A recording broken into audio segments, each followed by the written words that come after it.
하나님 아버지, 오늘 우리를 불러 기도하게 하시고 주님 바라보게 하여 주심을 감사합니다.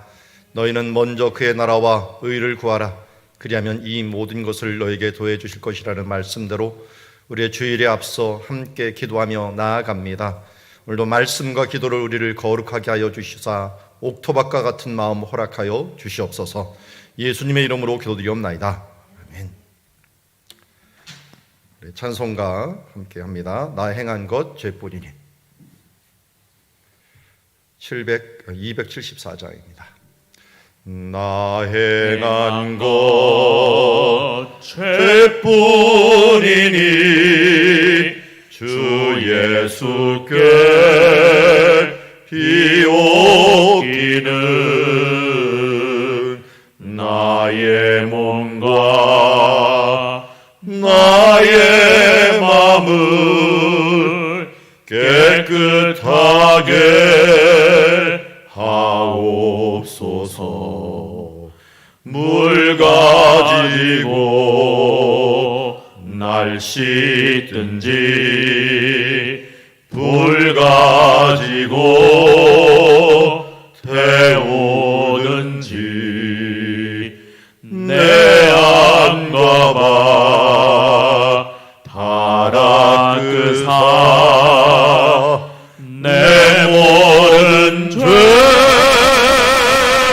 멸하소서. 내 어두운 눈 밝히시니 참 기쁘고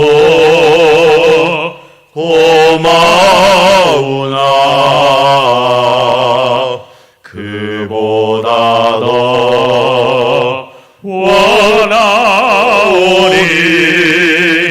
정결한 바 주옵소서. 물 가지고 날 씻든지 불 가지고 태우든지 내 안과 바 달아끄사 내 모든 죄 멸하소서.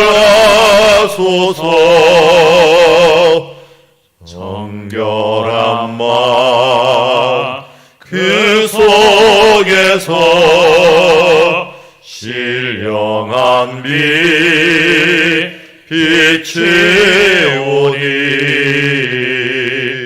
이러한 마음 나오려면 눈까지도 밝으리라.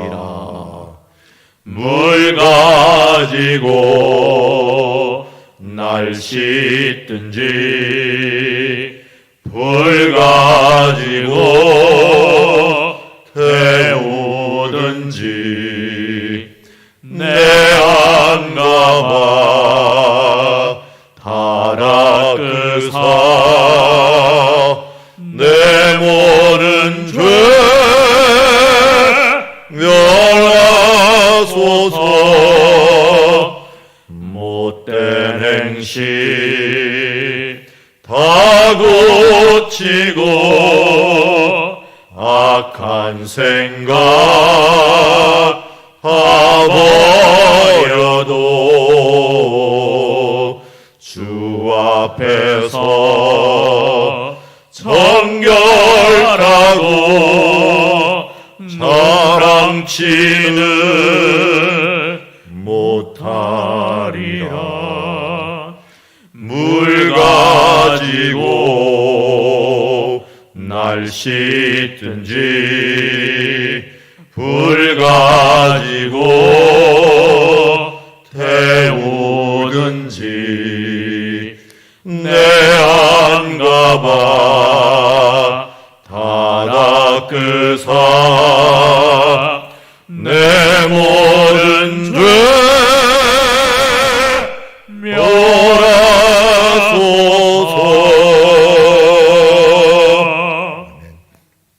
이 시간 예배를 위해서 함께 기도하며 나아가겠습니다.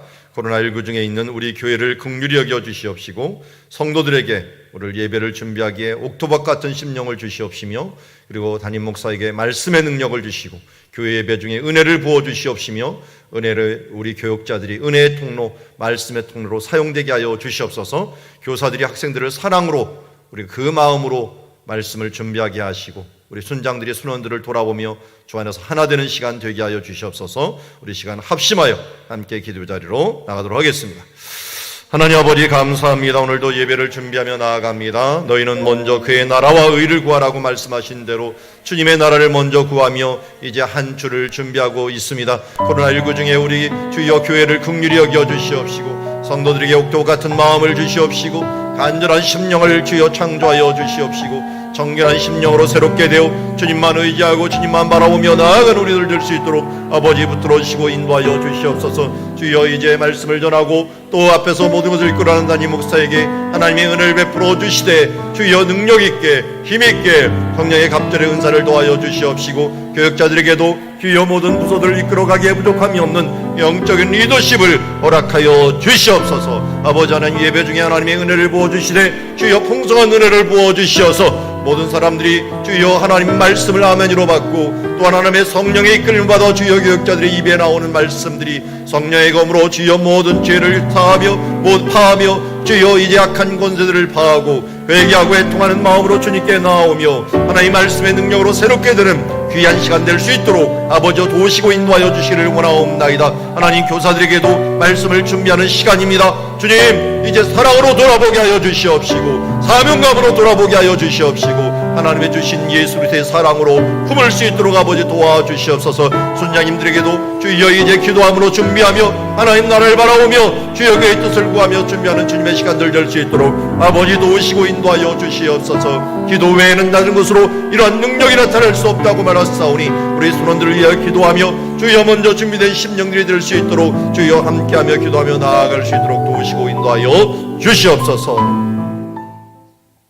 아버지 하나님 오늘도 말씀과 기도로 거룩하여 지기를 원합니다.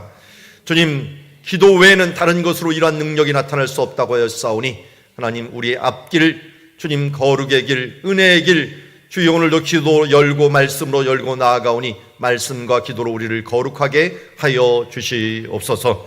예수님의 이름으로 기도드리옵나이다. 오늘 우리에게 주신 하나님의 말씀은 원수를 갚으시는 공의의 하나님이라는 제목을 갖고 예레미야서 46장 1절에서 2절 말씀 함께 보도록 하겠습니다. 자, 우리 한 절씩 교독하겠습니다. 이방 나라들에 대하여 선지자 예레미야에게 임한 여호와의 말씀이니라. 애굽에 관한 것이라. 곧 유다 요시야 왕의 아들 여호야김 넷째 유브라데 강가 갈그미스에서 바벨론의 느부갓네살 왕에게 패한 애굽의 왕 바로 누고의 군대에 대한 말씀이라. 너희는 작은 방패와 큰 방패를 예비하고 나가서 싸우라. 너희 기병이여 말에 안장을 지어 타며 투구를 쓰고 나서며 창을 갈며 갑옷을 입으라. 여호와의 말씀이니라. 내가 본즉 그들이 놀라 물러가며 그들의 용사는 패하여 황급히 도망하며 뒤를 돌아보지 아니하면 어찌미냐. 두려움이 그들의 사방에 있음이로다. 발이 빠른 자도 도망하지 못하며 용사도 피하지 못하고 그들이 다 북쪽에서 유브라데 강가에 넘어지며 엎드러진도다. 강의 물이 출렁임과 같고 나일강이 불어남과 같은 자가 누구냐? 애굽은 나일강이 불어남 같고 강물이 출렁임 같도다. 그가 이르되 내가 일어나 땅을 덮어 성읍들과 그 주민을 멸할 것이라. 말들아 달려라. 병거들아 정신없이 달려라. 용사여 나오라. 방패 잡은 구스 사람과 붓사람과 활을 당기는 누딤 사람이여 나올지어다 하거니와. 그날은 주 만군의 여호와께서 그의 대적에게 원수 없는 보복이리라.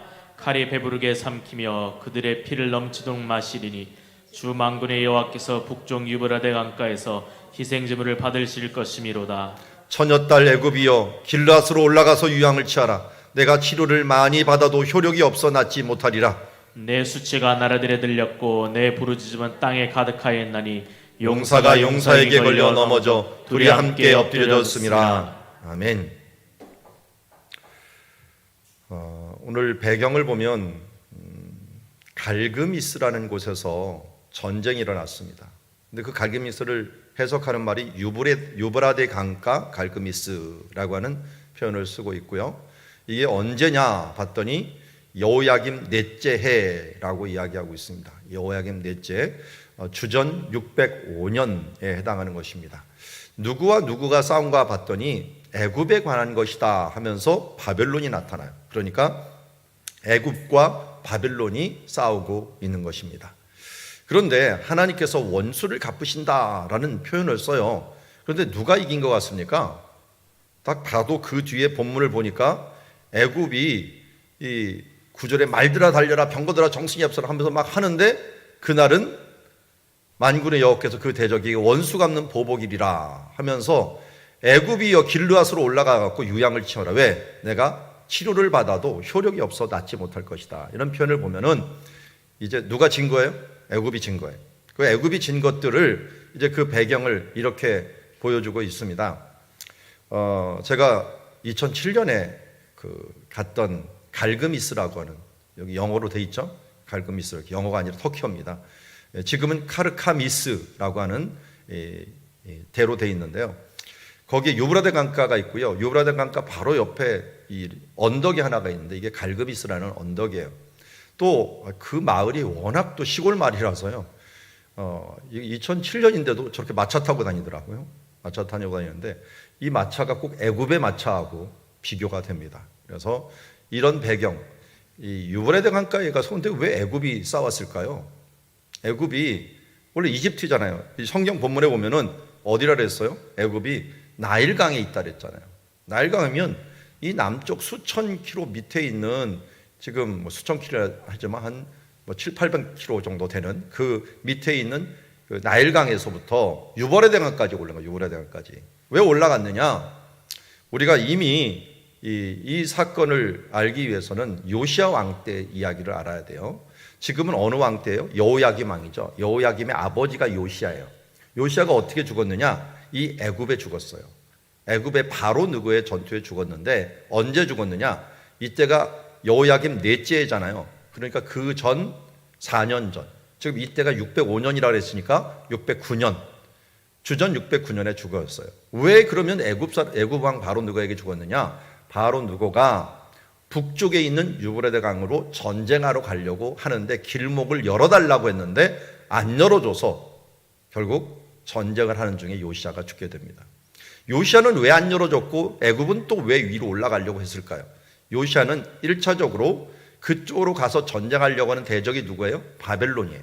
그래서 요시야 왕은 바벨론 편을 들었어요. 국제적으로도 우리가 마찬가지죠. 우리는 지금 큰 흐름들이 있어요. 예전에는 소련이라는 것과 그리고 미국이라고 하는 큰 세력이 있었는데 지금은 뭐 소련보다도 중국이 더 세졌죠. 그래서 중국이라는 세력과 이 미국이라는 세력이 있는데 그 가운데 우리나라는 껴 있어요. 그래서 우리도 한편은 북쪽 편을 많이 들어요. 뭐 러시아, 이 소련 편이라든지 아니면 중국 편을 많이 드는 북한이 있고, 우리는 또 남쪽 편을 많이 드는 또 이 미국이라고 하는 그런 나라가 있어요. 그러니까 서로 이 정치적으로 어디를 의지하느냐가 많이 틀려요. 근데 이스라엘도 조그만 나라요. 뭐 강원도보다 조금 큰 나라, 그리고 전라남북도 합친 정도밖에 안 되는 그런 나라가 무슨 힘이 있겠어요. 그러다 보니까 이 남쪽에서 쳐들어 올라오는데 너희가 목표가 아니다. 뭐 당연히 목표가 아니죠. 일본도 한반도가 목표가 아니었죠. 임진왜란 할 때 명나라가 목표였어요. 길을 열어달라고 하는데 아니 길을 열어주는데 이쪽은 어떻게 북쪽 편이었어요. 명나라 편이었어요. 그러니까 못 열어준다 해갖고 임진왜란이 일어난 것 아니겠습니까? 여기도 마찬가지예요. 한마디로 요시야는 이 북쪽 편이었어요. 북쪽 편이었는데 이 남쪽의 사람들이 올라가려고 했는데 왜 남쪽의 사람들이 욕심을 부려서 올라가려고 했느냐? 북쪽에 보니까 아수르하고 바벨론이 싸우는데 바벨론이 거의 다 이겼어요. 이제는 아수르는 지는 해야. 지는 해인데 이거 지고 나면 이 바벨론이 또 어디를 쳐들어오느냐? 애굽으로 쳐들어올 게 뻔해요. 그러니까 사전에 가서 막아주겠다. 사전에 이 아수르를 좀 살려놔야지 어떻게 해요? 방어막이 되는 거예요. 그 둘이 힘이 균형을 이루고 서로 싸우면서 방어막이 되도록 만들어 주려고 했는데 이게 요시야 왕이 말을 안 들으니까 요시야를 죽이고서 올라간 겁니다. 그게 거의 4년을 끓은 거예요. 그동안은 여호야김을 세워놓고 그가 여호야김 또 누구를 섬긴 거예요? 애굽을 섬긴 거예요. 애굽 섬기는 게 예전부터 섬겨왔으니까 익숙한 거예요. 차라리 신흥제국 아수르라든지 아니면 바벨론을 섬기는 것이 어떻게 보면 그들에게 더 자존심이 상해요. 왜냐하면 그래도 남쪽 애굽은 문명국가인데 이 북쪽은 문명국가 같지도 않거든요. 무슨 유목민들, 아수르 같은 유목민들 같은 사람들이 쳐들어와 갖고 자기네들보다 문명이 못한 사람들이 정복하는 거예요. 우리나라가 왜 이 북쪽에 있는 오랑캐라고 불렀어요? 원나라, 이 청나라 왜 이렇게 이 복종하기를 싫어했습니까? 우리보다 못하다고 생각을 하다 보니까, 문명적으로 하다 보니까 그런 일이 있었는데, 이 지금 여호야김 왕이 그런 지금 액션을 취하고 있는 거예요. 친애굽주의. 그런데 이 애굽이 망한다고 얘기하는 거예요. 큰 방패, 작은 방패를 예비하고 기병을 가지고 또 안장을 지어서 투구를 쓰고 중을 수많은 군대가 왔을 거예요. 아마 이때는 유대 군대들도 일부 착출이 됐을 거예요. 용병으로. 왜? 다스림을 받고 있으니까. 일부가 또 갔을 거예요. 그래서 여호와의 말씀이라 내가 본즉, 근데 예레미야가 봤어요. 보니까 어떻게 했어요? 그들이 놀라 물러가며 그들의 용사는 어떻게 했어요? 패하여 황급히 도망가며 뒤를 돌아보지 아니하면 어찌미냐? 두려움이 그들의 사방에 있음이라. 발이 빠른 자도 도망하지 못하며 용사도 피하지 못하고 그들이 다 북쪽에서 유브라데 강가에서 넘어져 엎드려지는도다. 그런데 이거를 하나님께서는 이 예레미야의 이런 표현들을 보면서 10절에 보니까 만군의 여께서 그의 대적에게 원수 갚는 보복일이다 이렇게 얘기를 해요. 어떤 면에서 보복일일까요? 아니 이것은 이방 나라끼리 싸우는 건데요. 애굽이 어디를 무너뜨렸어요? 유다를 무너뜨렸어요. 특별히 누구를 죽였어요? 가장 의롭다 하는 요시야 왕을 죽인 거예요. 이곳에서 요시야 왕을 죽이고 나서 이곳에서 전투를 하는데 하나님께서 어떤 편을 드시겠어요? 당연히 이제 이 요시야를 죽인 애굽에 대해서 심판하는 중이에요. 그러니까 전쟁은 어떤 면에서 심판하는 것이라고 우리가 알 수가 있습니다. 하나님께서 지금 바벨론과 애굽은 하나님 나라에서 별로 그렇게 큰 이 연관성이 없는 나라예요. 그럼에도 불구하고 이 일들을 누가 주관한다는 거예요? 하나님께서 주관하고 계시다는 거예요. 하나님은 지금도 주관하고 계심을 우리에게 보여주는 것을 봅니다. 우리는 미국하고 중국하고 무역 분쟁하고 러시아하고 경쟁하고 이런 것들이 아무것도 아닌 것처럼 보이지만 이조차도 누가 하나님께 인도하시는 거예요? 하나님이 인도하시는 거예요. 그래서 큰 그림이 하나님께서 인도하신다는 걸 알아야 되고요. 그리고 누구에게 하나님께서는 보복을 하십니까? 하나님의 백성에게 대적한 존재들, 이런 존재들에게는 하나님께서 보복을 하신다는 것입니다. 이처럼 모든 주권을 하나님께서 갖고 계신다라고 하는 부분들, 그리고 하나님의 대적은 반드시 대가를 치르고 그냥 치르는 정도가 아니라 멸망에 이를 때까지 그것을 치르게 된다라고 하는 부분들을 우리에게 말씀하고 있습니다. 자, 여기서 또 잊지 말아야 될 것 하나가 있어요. 예레미야가 선지자였잖아요. 선지자이면은 이때부터 거의 선지자 시작을 했거든요. 근데 본 거예요. 보니까 물이 출렁거리고 싸우는 것들을 보고 정신없이 달려가는 걸 보고서 예언을 한 거예요. 그러니까 이때부터 예언을 하고 또 이때부터 이 예루살렘이 멸망할 거다 이렇게 얘기를 하고 막 경고를 했는데, 그럼 어떻게 인정을 받았는가? 그가 선지자라는 표징을 어떻게 받았는가? 이런 것들을 미리 맞추면서 표징을 보여준 거예요. 그러니까 우리가 먼저 믿는 사람이고 또 사역자이고 사명자다라고 하는 부분들을 무엇으로 보여주겠습니까? 우리의 삶을 통하여 하나 두 개 보여주는 삶을 살아야 되는 거예요. 우리도 어떻게, 저 사람을 어떻게 신뢰할까? 그동안 살아온 것을 가지고 신뢰를 하죠. 그래서 우리는 누구를 뽑을 때 어떻게 돼요? 이력서를 중요하게 봅니다. 그리고 그 사람이 걸어온 길들에 대해서 보고, 그 사람 말만 못 믿으니까 어떻게 돼요? 주변 사람들에게 다 물어봐요. 우리 지금 사역자들 있는데 제가 뽑을 때 이력서만 보지 않았어요. 관계된 사람 다 전화 걸어봤어요. 혹시 누구 있는가? 다 전화 걸어갖고 괜찮습니까? 문제 없습니까? 이거 다 물어보고서 합격해갖고 제가 모시고 오신 분들입니다. 그냥 하질 않아요. 그래서 저만 그러는 게 아니에요. 다 저한테도 전화가 와요. 저희 교회 있다 어떤 분들이 가면은 어떤 분입니까? 아마 저한테도 전화가 와요. 여러분, 이게 참 세상이 이걸 어떻게 돌이킬 수도 없는 모습들을 보게 됩니다.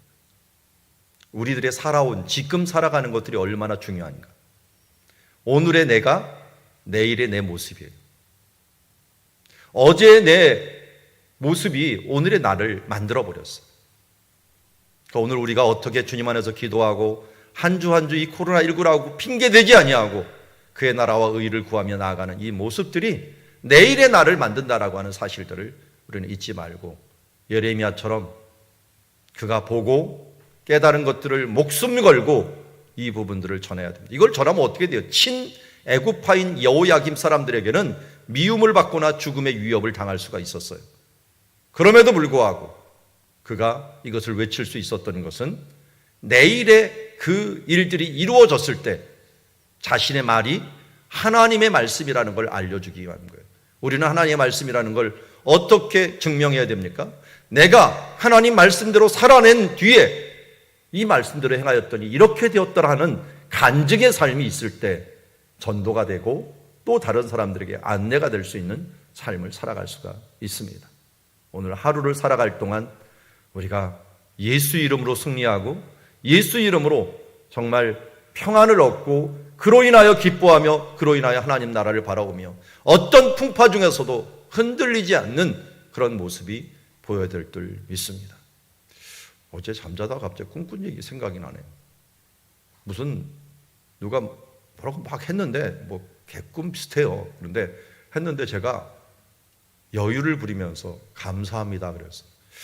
왜 감사하나 했더니 그때 제가 옆에서 나를 바라보면서 내가 감사하다고 이렇게 얘기를 해요. 그랬더니 나한테 막 뭐라고 욕을 퍼붓고 있는 사람들한테 제가 웃으면서 감사하다 그랬어요. 왜냐하면 이렇게 욕을 먹으면서도 제가 화를 내지 않는 오래 참음의 인격을 가지게 된 것을 알게 해주셔서 감사합니다. 이렇게 제가 꿈속에서 말하고 있더라고요. 실제에서는 모르겠는데 꿈에서는 잘 견뎠나 봐요. 그래갖고 그 마음을 가지게 되는데 여러분, 우리가 이 땅에서 환난을 당하고 어려움을 당할 때요, 그때 내가 예수의 그 성령의 열매인 오래 참음, 자비, 양성, 충성, 온유, 절제 이런 부분들을 가지고 내가 예수 안에서 살아가는 이 모습을 보여줄 때가 어떻게 합니까? 이제 내가 나 자신도 증명이 된 거예요. 내가 예수 그리스도로 인하여 지금 성령의 열매를 맺고 있구나. 절대로 무례하게 행하지 않는다. 사랑은 무례히 행치 아니하며 내가 사랑을 행하고 있구나 하는 것들을 나 스스로 알고 있고 결국은 나중에는 남들도 알게 될 것입니다.